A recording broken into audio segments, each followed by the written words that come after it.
The article I studied today was about geology. It was really essential reading it because I had to represent a lecture for it. It was about the continents of Earth, or we should say the separated continents, which were once called Pangea. There has been many theories that we're going to discuss today, but first let me tell you what does a plate mean in geology. Not a plate for food, of course. A plate is a large area of solid rock. The Earth's surface is built of about 40 plates, which are called tectonic plates. Some are as large as a continent, and some only a few miles across. You can walk from the start to the end of it, maybe. Modern technology has shown that these pieces move to each other, and these movements are possible. They float on top of the mantle.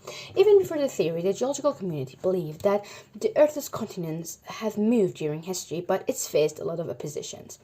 The theory that Earth's continents haven't always been like this, in these coordinates, have been common long before the 20th century. In 1596, a Dutch mapmaker called Abraham Ortelius believed that America, both north and south, was torn away from Africa and Europe by disasters like floods, earthquakes, volcano eruptions, etc. He also said that if we consider Africa and America as two pieces of puzzles and put them together, they'll fit. The big opening along Africa's western coast would easily accommodate the hump into South America's eastern coastline. See? It makes sense. In 1912, a theory was proposed. It was quite a positive influence on all the scientists. It was named the theory of continental drift by a German meteorologist named Alfred Lothar Wegener. He suggested that all the continents of Earth were once huge supercontinents that he used to call Pangea. Yeah, you heard me right. Pangea. From Greek translation, pan means all or complete, and Gea means earth. He suggested that about 200 million years ago, Pangea started splitting apart. One of the NASA scientists' biggest fans mentioned that Pangea first broke into two land masses called Laurasia in the north and Gondwanaland in the south. You see, this is equator, Laurasia in the north and Gondwana in the south, which also continued to break into even smaller pieces that exist today. Wow, look.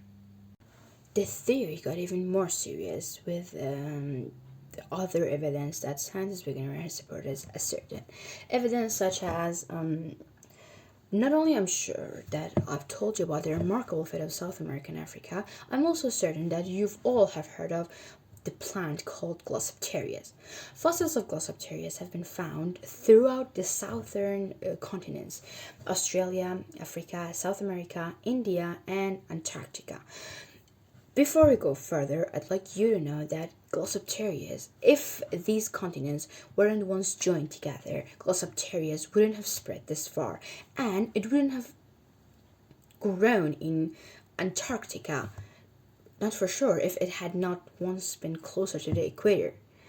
And some mountains in Africa are structurally similar to the mountains in eastern Brazil. But you won't believe what I'm going to say right now. After all of this, there were still some mixed feelings and questions that Alfred Wegener's theory couldn't have answered.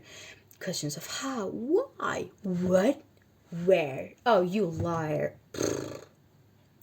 But at last, at late 20th century, a theory came to the aid of the continental drift theory. I can't explain it. I don't have much time, like I said.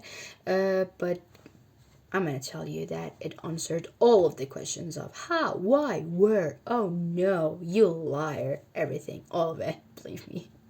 It showed not only Pangea could have existed, but it also did.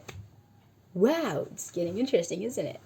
It also states that the trend towards separation will eventually reverse and the continents will drift together again and form a new supercontinent. Wow. What do you like our next Pangea's name be? Pangea? Yeah, a supercontinent. I don't think Pangea is good, because Pangea is an art. It was Mr. Alfred Wegener's, and I think we need to have something new. Like, what does all Earth mean in French? If you know, comment below the post. Thank you so much for listening me, coming along with me. I hope you've learned, enjoyed, and liked the video. Thank you so much again.